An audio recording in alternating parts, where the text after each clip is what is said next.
सावन के सोमवार के दिन श्रावण का आखिरी सोमवार और 72 साल के बाद ये सावन आया। 5 बेलपत्र गंगा के जल में डालकर सोमवार के दिन सावन के महीने में शंकर को चढ़ा देने पर महाराज जीवन का ऐसा कोई कार्य नहीं होता जो सफल ना हो। गंगा के जल में सावन के महीने में मात्र 5 बेलपत्र डालकर शंकर को समर्पित करा गया आनंद सुख प्रदान कर देता है। तो गंगा का जल तो आपरूप ही आनंद का देने वाला है। श्रावण के महीने में किसी भी एक सोमवार को अगर व्यापार नहीं चल रहा है, नौकरी नहीं मिल रही है, तो कोई तकलीफ आ रही है, तो कोई कष्ट आ रहा है, कोई रोग बढ़ रहा है, डॉक्टर से ऐसा लग रहा है कि ये बड़ी बीमारी बताने वाला है, शरीर में कोई गांठ पड़ गई है और वो जांच के लिए गई है, तो बिल्कुल श्रावण के महीने में किसी भी एक सोमवार को गंगा जल लेकर जाइए शिव मंदिर में, शंकर जी के मंदिर में थोड़ा सा गंगा जल नंदी को समर्पित कर कर, थोड़ा अशोक सुंदरी को समर्पित कर कर, थोड़ा गणेश और कार्तिकेय को समर्पित कर कर, थोड़ा सा गंगा जल जया विषहारा शामरीबारी दौतली और देव को समर्पित कर कर, थोड़ा सा गंगा जल शिवलिंग पर समर्पित कर दो। उस गंगा जल को वापिस झेल कर लेकर आओ। 3 दिन तक लगातार उस गंगा जल को पीना प्रारंभ करो। उसके बाद जांच के लिए आप कहीं पर भी जाइए, बाबा कृपा जरूर करेगा, ये निश्चित था। तो 2 बाती एक ही दिए के अंदर, एक चावल का दाना उसमें डालकर अपनी कामना कर कर फिर जलाओ। 3 या 4 सोमवार करके देख।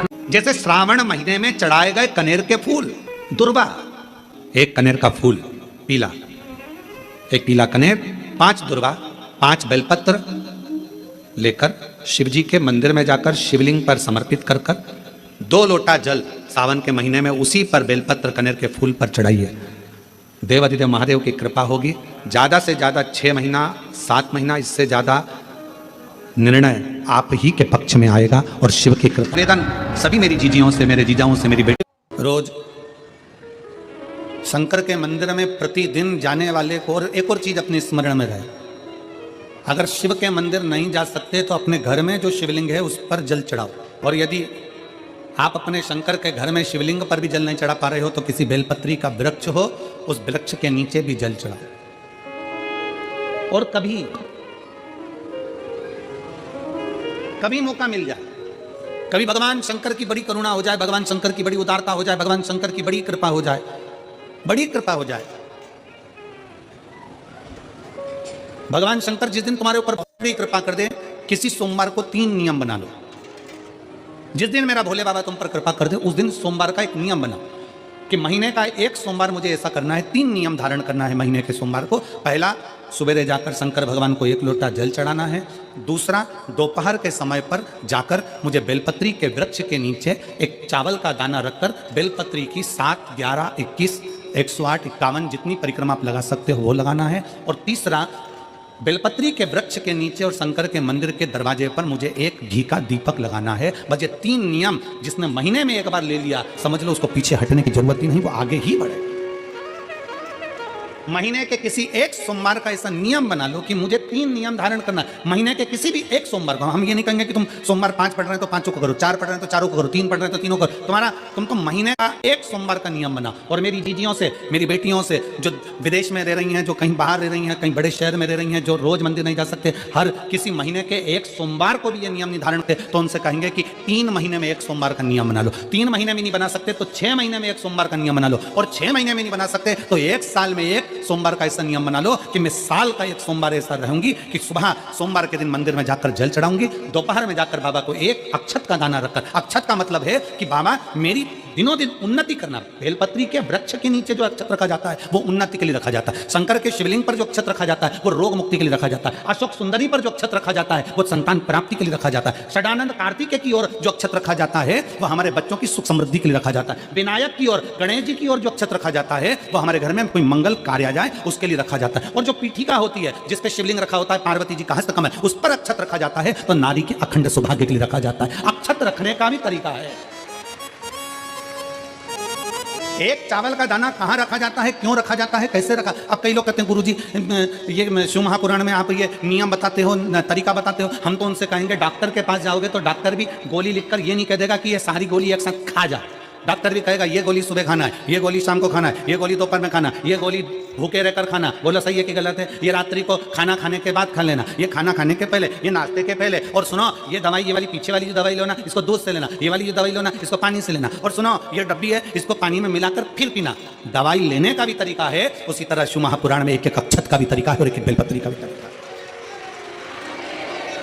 अब मान लो कई लोग कहते हैं गुरुजी आप ये तरीका बताते हो शिव पुराण के माध्यम से, कई लोगों के मन में संशय जागता है, तो अगर हम एक साथ चावल चढ़ा दे तो उसका क्या तरीका है? तो हमारा निवेदन है डॉक्टर जो दवाई ले एक ही बार में निपटा दे, एक ही बार में खा ले। दवाई एक बार में पूरी खा गए असर नहीं करेगी, इसमें डॉक्टर का कोई दोष नहीं है, उसने तो बताया था ऐसे लेना ऐसे लेना। और तुमने मैं डॉक्टर साहब ने पूछा दवाई पूरी ली, शाम की दवाई भूल गई थी, सवेरे की दवाई भूल गई थी, ये दवाई भूल गई थी। डॉक्टर कहेगा हमने तो नियम बताया था, तुमने नहीं खाई तो असर कहाँ से करेगी? तुम असर कब करती है? जब हम पूजन के तरीके को जान जाए, जब हम अर्चना के तरीके को जाए। आप साल भर का एक सोमवार निकाल लो, 6 महीने का एक सोमवार निकाल लो, 3 महीने का एक सोमवार निकाल लो, महीने का एक सोमवार निकाल लो, अपने से दिल में बन जाए तो एक सोमवार ऐसा निकालो जिसके 3 नियम धारण हो। पहला, उसी सोमवार जिसको कर रहे हो उस दिन सुबह जल चढ़ाना। दूसरे, दोपहर के समय पर जाकर बेलपत्री के वृक्ष के नीचे एक चावल का दाना रखना। और परिक्रमा बेलपत्र की जितनी तुमसे बन जाए, जितनी तुम्हारे शरीर की कैपेसिटी हो, जितना तुम्हारा शरीर चलते बन जाए। हम तो ये भी नहीं कहते कि तुम भूखे रहकर भगवान का भजन करो, हम कभी नहीं कहते। हम तो यहां तक कहते हैं, हमारे पुष्टि मार्ग में यहां तक कहा गया कि वल्लभ कुल की एकादशी करो, भले बकरी जैसे चरो पर एकादशी करो। हम तो यहां तक कहते हैं कि बहुत समय से कल मेरी एकादशी है, एकादशी है, एकादशी है, एकादशी है, पूरे घर को हिलाकर रख दिया, एकादशी है, एकादशी, एकादशी है। बहू टेंशन में, बेटा डिप्रेशन में, पति पपीता ला ला के, सेव फल ला ला के, मूंगफली का दाना ला ला के, काजू कतली ला ला के, सेव फल ला ला के, और सारा सामान साबूदाना और खिचड़ी और ना चिप्स ना जाने क्या क्या ला ला के, बेचारा पति एकादशी आती है वो नौमी से चिंता में पड़ जाता है। हम तो ये भी नहीं कहते कि तुम व्रत बहुत भारी करो, तुम व्रत उपास भी बहुत टेंशन वाला करो, ना ना ना।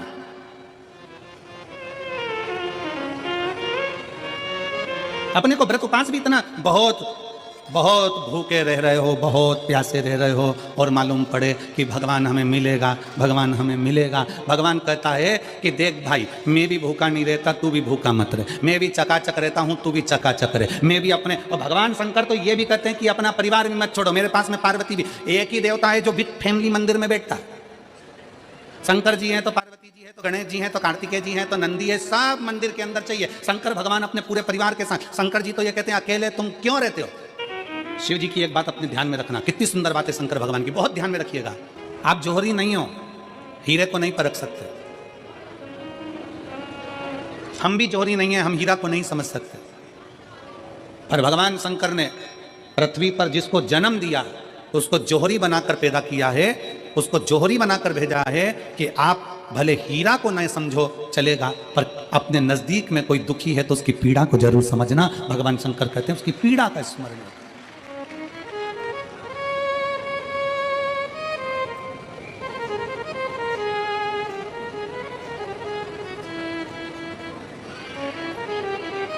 हीरा को समझो ना समझो, पर पीड़ा को जरूर समझिए, किसी के दर्द को जरूर समझिए, किसी के दुख को जरूर समझिए, किसी की तकलीफों को जरूर समझिए। पशुपतिनाथ का व्रत करते हो आप, 16 सोमवार का व्रत करते हो आप, संकट सोमवार का व्रत करते हो आप, शिवरात्रि का व्रत करते हो, सोमवार की अष्टमी का व्रत करते हो। उन व्रतों में सारे व्रत करो, मना नहीं है, पर उस व्रत में अपना पूर्ण समर्पण परमात्मा के प्रति रखो। केवल खाना छोड़ा है, अन्न छोड़ा है, भोजन छोड़ा है, और दिन में सुबह से लेकर शाम तक 2-3 बार तुमने कुछ ना कुछ पाया है, वो व्रत हो सकता है आपकी दृष्टि में। पर हमारी दृष्टि में व्रत कौन सा है?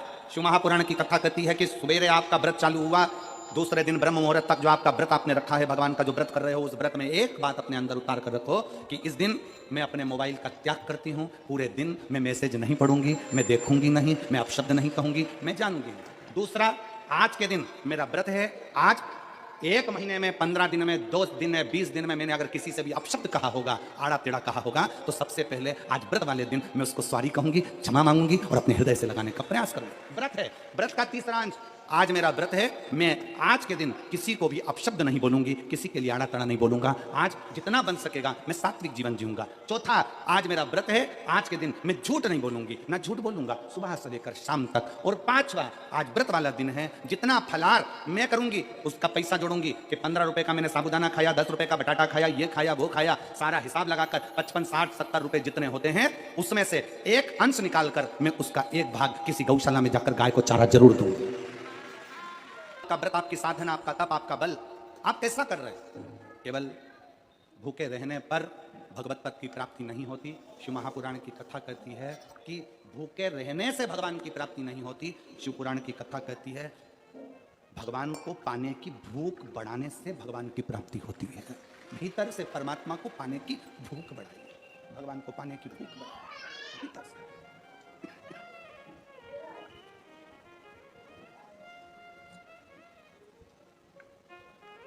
व्रत करो मना नहीं, तप करो मना नहीं, साधना करो मना नहीं, पर उस तप साधना में व्रत में परमात्मा को पाने की ललकता हो आपके भीतर, भगवान को पाने की ललकता हो आपके भीतर, भगवत पद को पाने की ललकता हो आपके भीतर, तो भगवान है।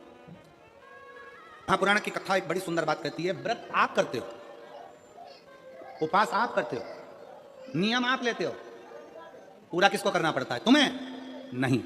व्रत आप करते हो, उपास आप करते हो, नियम आप लेते हो और पूरा देवदिनम करते हैं, भगवान शंकर करते हैं। बस इतना जरूर याद रखें कि जैसे कुछ प्राप्त हो भी गया तो शिव को धन्यवाद देकर शंकर के दरवाजे पर जाते रहना, यह हमारा कर्तव्य है।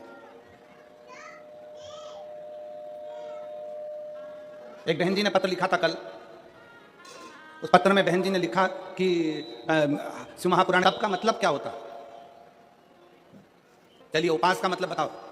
खाना छोड़ देना व्रत नहीं है, दूसरे का धन छुड़ाकर खाना छोड़ देना व्रत है। शिक्षा दे देना, किसी को चिकित्सा की जरूरत है उसकी चिकित्सा में थोड़ा सा धन लगा देना, कोई रोते हुए के आंख के आंसुओं को पोंछ देना, किसी के दुख में खड़े होकर उसको खुशियां प्रदान कर देना, ये दुनिया का सबसे बड़ा व्रत है, सबसे बड़ी साधना, सबसे बड़ा व्रत। मन साफ है तो सारी गलतियां माफ है, और अगर मन ही साफ नहीं है तो गलती कौन माफ करेगा भाई? हम भी तो अपनी जिंदगी में एक नियम बना सकते हैं कि मैं श्री शिवाय नमस्तुभ्यम का जाप करूंगी। मेरी कॉलोनी में कोई शंकर जी का मंदिर है, हम 5-10 महिलाएं प्रत्येक सोमवार को 10 मिनट बैठेंगी, शाम के समय प्रदोष काल में 6 बजे 6:30 बजे बैठेंगे, 6:45 बजे 15 मिनट बाद उठ जाएंगे, श्री शिवाय नमस्तुभ्यम का जाप करेंगे, शंकर जी को भोग लगाएंगे। अगर एक हफ्ते में 5 सोमवार पड़ते हैं तो 5 महिलाएं अपना नियम बना ले कि आज का प्रसाद थोड़ा सा, कुछ भी शक्कर, खड़ी शक्कर, कुछ भी मैं लेके आऊंगी, माँ भोग लगाएंगे, अपन 5 मिलकर श्री शिवाय नमस्तुभ्यम जपेंगे, प्रसाद बांट देंगे, अपने घर चले जाएंगे। ज्यादा ढोंग प्रपंच नहीं, दिखावा नहीं, कोई एक नियम। हमारे नजदीक में शंकर जी का मंदिर है, हफ्ते में एक बार नियम बनाएंगे, उस मंदिर में सफाई करेंगे। हफ्ते में एक बार नियम बनाएंगे, अपने नजदीक के शंकर के मंदिर को साफ करेंगे, क्लीन करेंगे। एक नियम अपने अंदर बनाओ शिव के प्रति। अपने भीतर जब हम नियम बना लेते हैं कि श्री शिवाय नमस्तुभ्यम जपना है, शिव को एक लोटा जल चढ़ाना है, शंकर की आराधना करना है, तो शिव हमारे लिए भी कोई ना कोई नियम जरूर बनाते हैं और हमारा कल्याण जरूर करते हैं। एक नियम बना, इस कथा को सुना, तुम्हारे पति को फल प्राप्त हो। कलिकाल में संसार में जो शिव महापुराण की कथा को सुनता है, श्रवण करता है, करवाता है, बाँचता है, सुनता है, वो जितने जीव इस कथा को श्रवण करने आते हैं, केवल उनका ही नहीं, उनकी 71 पीढ़ी का कल्याण शिव पुराण की कथा। मान लो तुम किसी कार्य के लिए जा रहे हो, 5 बार 6 बार तुम उस कार्य के लिए होकर आ गए, या किसी से अपना पैसा लेना है और तुम उसको पास 50 बार होकर आ गए हो, भैया पैसे कब देगा? या किसी कार्य के लिए जा रहे हो, वो कार्य नहीं हो रहा, 50 बार होकर आ गए, वो काम नहीं हो रहा। शिव महापुराण कहती है लाल चंदन, कौन सा चंदन? लाल चंदन को अच्छा घिसो और घिसकर तैयार कर कर बेलपत्री के ये जो दोनों भाग हैं, दर्शन हो रहे हैं आप लोगों को? लाल चंदन घिसो और घिसकर बेलपत्री के ये दोनों भाग हैं, दोनों पत्तियां जो नीचे की हैं, इसमें उस चंदन को लगा लीजिए। अगर किसी से आपको पैसा लेना है, वो नहीं दे रहा, या कोई काम है, या जॉब है, या नौकरी है, या उसके लिए, या कोई विद्याध्ययन का कोई कार्य है, कोई स्कूल में पढ़ाई कर रहे हो और वो कार्य नहीं हो रहा, 5 बार 6 बार करके देख लिया, नहीं हो रहा, तो ये दोनों पत्तियों पर लाल चंदन लगाओ। लाल चंदन लगाने का मतलब ये नहीं कि जरा सी तुम बिंदी लगा दो, लाल चंदन जो घिसा है उसको पूरी पत्तियों पर अच्छे से फेरना है, उस लाल चंदन को लगा लीजिए। और महाराज बीच की पत्ती में थोड़ा सा घृत, घृत मतलब गाय का घी, गौ माता के दूध से, माखन से निर्मित उस घी को बीच की पत्ती में थोड़ा सा लगा लीजिए। और जो अशोक सुंदरी वाली जगह है, जानते हो ना आप लोग अशोक सुंदरी की जगह, आपको पहले भी कथा में कहा, समझ लीजिए ये शिवलिंग है, ये जलाधारी पर रखा हुआ है, ये गोल जलाधारी है, यहाँ से पानी नीचे गिरता है, ठीक है, ऐसे होता ना शिवलिंग। तो शंकर भगवान का पूरा परिवार शिवलिंग के आसपास में होता है। शंकर भगवान के 13 बच्चे हैं। कितने बच्चे हैं शिव जी के? 13 बच्चे, पूरे 13 के 13 बच्चे, और धर्म पत्नी शिव जी की शिवलिंग के आसपास में है। जैसे ये जो गोल जलाधारी है, ये माता पार्वती जी का हस्त कमल है। शिवलिंग रखा है, ये शंकर जी का स्वरूप है। जहां से पानी नीचे गिरता है, राइट भाग गणेश जी का स्थान, लेफ्ट भाग 6 कार्तिकेय, षडानंद कार्तिकेय का स्थान। जहां शिवलिंग का जहां पानी जाता है, उसके बीच में एक मोटी सी लाइन होती है, वो शंकर भगवान की सबसे छोटी लड़की जिसका नाम अशोक सुंदरी है, उसका स्थान। ऊपर से बूंद बूंद पानी जो शिवलिंग पर गिर रहा है, ये शंकर भगवान की 5 लड़कियों का स्थान है, जया, विषहरा, शामली बारी, दौतली और देव। ये शंकर जी की 5 बेटियां हैं जो भगवान शंकर के ऊपर पानी की एक एक बूंद गिराती हैं महाराज। तो शिव जी की जो सबसे छोटी लड़की है अशोक सुंदरी, उस अशोक सुंदरी वाली जगह पर इस बेलपत्र को प्रदोष के दिन या सोमवार के दिन आप घी वाली बेलपत्र को अशोक सुंदरी वाली जगह पर रखकर, ये जो चंदन लगी हुई बेलपत्र है, इसका मुख ऐसा सीधा की सीधा रखोगे तो गणेश जी की ओर हो जाएगा, षडानंद कार्तिकेय की ओर हो जाएगा। अपनी कामना कर कर, जिससे धन लेना है, पैसा लेना है, या जो कार्य निकालना है वो नहीं निकल रहा, बहुत प्रयास कर लिया, अदालत में 50 बार हो जाए, काम नहीं हो रहा, तब इस बेलपत्र का प्रयोग करना, बाबा से विनती करना और विनती कर कर वापिस सजाना। केवल 2 प्रदोष या 2 सोमवार कर लीजिए, बाबा आपकी मनोकामना पूर्ण कर देगा। उस बेलपत्र का सुख प्राप्त होगा। पर इतना याद रखना, जो चंदन लगा हुआ भाग है वो नीचे होना चाहिए, अशोक सुंदरी की ओर। घृत का भाग अशोक सुंदरी की ओर होना चाहिए, नीचे की ओर, नहीं तो मालूम पड़े तुम ऊपर उल्टा रख दो उसको।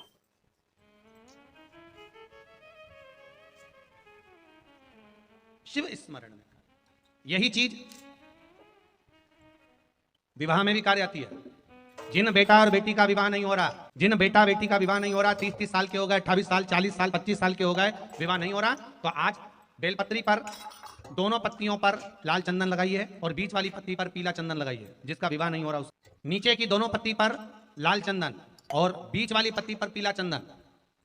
महाराज, पीला चंदन लगाने के बाद में जो लाल चंदन है, उस लाल चंदन से 7 बिंदी पीले चंदन वाली पत्ती पर लगवा दीजिए। जिस लड़का लड़की का विवाह नहीं हो रहा, उससे लाल चंदन की 7 बिंदी लगवा दीजिए और लगवाकर जहां पर अशोक सुंदरी का स्थान है, वहां पर उस बेलपत्री को उसका नाम और गोत्र बोलकर, जिस व्यक्ति का विवाह नहीं हो रहा, नाम और गोत्र बोलकर आज रात्रि के समय पर या आज शाम के समय पर उस बेलपत्र को भगवान शंकर की अशोक सुंदरी की जगह पर चढ़ा दो और बाबा से विनती कर लो, बाबा मेरा मंगल विवाह हो, ऐसा निवेदन कर लो। 3 महीने के अंदर विवाह पक्का, भगवान विवाह पक्का करा ही दे। जिसका विवाह नहीं हो, शादी बेलपत्री का प्रयोग, बस दोनों में अंतर है घृत का और पीले चंदन का। 7 बिंदी लाल चंदन की, जब पीला चंदन लग जाए, 7 बिंदी लाल चंदन की उससे लगवाओ जिसका विवाह करना है। जिसका विवाह नहीं हो रहा, उससे लगवाइए। फिर भगवान को समर्पित। दोपहर के बाद अगर हम बेलपत्र को तोड़कर शंकर भगवान को समर्पित करते हैं तो शिव उसे स्वीकार नहीं करते। फूल, सूर्य की किरण निकलती है, प्रकाश थोड़ा सा हो जाता है, थोड़ा सा उजाला हो जाए, और रात्रि सूर्य अस्त के पहले पुष्प को हम तोड़ सकते हैं, फूल हम तोड़ सकते हैं। बेलपत्र सुबह से लेकर दोपहर तक हम तोड़ सकते हैं, पर दोपहर के बाद में बेलपत्र को नहीं तोड़ा जाता। चतुर्थी, अष्टमी, नवमी, द्वादशी, चतुर्दशी, अमावस्या, पूर्णिमा, संक्रांति, ये ऐसे पर्व हैं जिस दिन बेलपत्र को नहीं तोड़ा जाता। पुरानी बेलपत्र 1 महीने पुरानी भी रखी है। पुरानी बेलपत्र मंदिर के बाहर भी अगर निर्माल्य में उतरी हुई बेलपत्र किसी डलिया में पड़ी है, बहुत सारी बेलपत्र अगर किसी ने ले जाकर निर्माल्य को कहीं ले जाकर पटक भी दिया है मंदिर के कोने में, वहां से बेलपत्र उठा लो, उसको धो लो, साफ कर लो, वापिस ले जाकर महादेव को चढ़ा दो, वो स्वीकार कर लो। पशुपति व्रत कर रहे हो, चतुर्थी पड़ गई, अष्टमी पड़ गई, द्वादशी पड़ गई, बच्चों से मत कहो कि बेलपत्र तोड़ कर लाओ। बच्चों से कहो जाओ शंकर जी के मंदिर में, कहीं डलिया में कहीं 1-2 बेलपत्र भी, 1 बेलपत्र भी अगर कहीं साइड में पड़ी हो, उसको उठा लाओ, धो, बाबा के थाली में रख लो और पशुपति व्रत पर भी चढ़ा दो। दोपहर के बाद में पूजन करने जा रहे हो, बेलपत्र दोपहर के बाद ना तोड़वाइए। फूल सुबह प्रकाश होने से लेकर रात्रि को, शाम को जब सूर्य अस्त हो उसके पहले फूल आप तोड़ लो, मना नहीं है, दिन भर का समय आपके पास है, पर रात्रि में फूल नहीं तोड़ा जाता। शंकर भगवान पर समर्पित कोई प्रसाद शिव जी को चढ़ाया गया, कोई प्रसाद रात भर नहीं रखना चाहिए। आप लोग तो संकट सोमवार अगर किसी ने करे हों, किसी ने करे संकट सोमवार या 16 सोमवार, हाथ उठाओ, किस किस ने करे पहले, करें आप लोगों ने, रखो। जो लोग 16 सोमवार करे हुए होते हैं, संकट सोमवार करे हुए होते हैं, उनको मालूम होता है, उनके स्मरण में रहता है कि संकट सोमवार का जो प्रसाद होता है उसको रात भर नहीं रखते। उसका कारण स्कंद पुराण में भी कहा गया, उसका कारण शिव महापुराण में भी वर्णन किया गया। शंकर भगवान का प्रसाद, शिव जी का प्रसाद, अगर जितना जितना अंधेरा बढ़ते चले जाता है, जितना जितना रात्रि होती चली जाती है और दूसरा दिन अगर लग जाता है, तो उस प्रसाद पर आपका हक नहीं रहता, उस प्रसाद पर फिर चंड का हक हो जाता, फिर उनके गणों का हक हो जाता, फिर आपका हक समाप्त हो। तीसरी बात का स्मरण करिएगा, एक तो बेलपत्र दोपहर के बाद ना तोड़िए, दूसरा पुष्प रात में ना तोड़िए, तीसरा चतुर्थी, अष्टमी, नवमी, द्वादशी, अमावस्या, पूर्णिमा, चतुर्दशी, संक्रांति, इस पर बेलपत्र ना तोड़िए। मंदिर की चढ़ी हुई, कहीं रखी हुई, कहीं अगर निर्माल्य में भी कहीं ले जाकर पड़ी है, वो भी समर्पित कर सकते हो। बेलपत्र तो यहाँ तक वर्णन करती है कि अष्टमी नवमी दोनों पड़ रही है और आपको बेलपत्र की जरूरत पड़ रही, तो एक बेलपत्र को आप एक बेलपत्र को या तो वस्त्र में संजो कर रख लो, रख सकते हो, संभाल के रख लो, ना बने तो तुम्हारी जो पाठ पढ़ने की पुस्तिका होती है, जिसको तुम भजन गा लेती हो, पढ़ लेती हो, राम रक्षा स्तोत्र, हनुमान चालीसा, गोवर्धन चालीसा, जो पढ़ लेती हो, वही उसी में रख लिया और वही बेलपत्र वापिस हमको प्राप्त हो गई, हमने वही शिव जी को वापिस चढ़ा दी और उससे हमको फल की अनुभूति प्राप्त हो गई। जरूरी नहीं है तोड़े। बेलपत्री पूर्ण ना मिले, एक समय ऐसा आता है कि बेलपत्रियों को कीड़े खा जाते हैं, खंडित हो जाती है, सूख जाती है, बेलपत्री पूर्ण ना मिले, तो क्या हम खंडित बेलपत्री भी शंकर को समर्पित कर सकते हैं? देखिए प्रश्न कितना सुंदर है उसका। प्रश्न केवल एक व्यक्ति के लिए ये प्रश्न नहीं होता, ये प्रश्न जो करे जाते हैं ये जग कल्याण के लिए, सभी के लिए। मान लो अगर बेलपत्री साबुत नहीं है, बेलपत्री कहीं कीड़ा खा गया, कहीं बेलपत्री खंडित हो गई, कहीं बेलपत्री में कुछ तकलीफ है, मान लो कीड़ा हो गया या कुछ हो गया और वो खंडित है, तो क्या हम उसको ना चढ़ाएं कि चढ़ाएं? और बेलपत्री मिल ही नहीं रही है और बेलपत्र हमें प्राप्त ही नहीं हो, ऐसी दशा में हम क्या कर सकते हैं? तो शिव महापुराण की कथा कहती है यह भी जरूरी नहीं है कि आप बेलपत्र समर्पित करें। कितना सुंदर कहा है शिव महापुराण की कथा में कि हम ये भी नहीं कह रहे कि बेलपत्र आप समर्पित करें, अगर बेलपत्र खंडित है, टूटी पड़ी है और आपके पास में नहीं है, तो शिव जी की चढ़ी हुई बेलपत्र को धोकर शंकर पर चढ़ा दें। उसने दूसरा प्रश्न लिखा, मान लो मंदिर में भी बेलपत्र नहीं हो तो? बहुत अच्छे प्रश्न है ये, मंदिर में भी बेलपत्र ना हो तो कितना सुंदर कहा। एक भजन आप लोग गाते हो कि मन मेरा मंदिर, आंखें दिया बाती, होठों की है तालियां, रोम फूलवाती। शिव महापुराण की कथा कहती है, मान लो अगर ऐसे समय पर बेलपत्र नहीं है तो महाराज भगवान शंकर के शिवलिंग का दर्शन कर कर अपनी ये 3 उंगलियां शिव जी के शिवलिंग को समर्पित करो। कितनी उंगलियां? जम के बोलिए, 3 उंगलियां शंकर के शिवलिंग को समर्पित करिए और बाबा से निवेदन करिए, इसको हमारा बेलपत्र का भाव मानकर आप स्वीकार करिए। ओम नमः शिवाय, श्री शिवाय नमस्तुभ्यम या मां मृत्युंजय का जाप करते हुए, गौरी शंकर का स्मरण करते हुए हाथ का स्पर्श कर कर बाबा को नमन करो, प्रणाम करो। बाबा उस बेलपत्र को भी स्वीकार कर लेता है। बाबा उस बेलपत्र, यहाँ तो कितना शिव महापुराण के अंतर्गत एक लिंग पुराण है, लिंग पुराण के अंतर्गत वर्णन आता है कि आप अगर आपके पास में शिवलिंग भी नहीं है, आप किसी नदी में स्नान कर रहे हो तो अपने अंगुष्ठ को आगे कर आप उस पर भी जल चढ़ा सकते हो। भगवान शंकर उसको भी स्वीकार करते हैं। आप किसी नदी का कंकर उठाकर अपने हथेली में रखकर उसको भी जल चढ़ा सकते हो, भगवान उसको भी स्वीकार करते हैं, भगवान उसको भी ग्रहण करते हैं, भगवान उसको भी स्वीकार।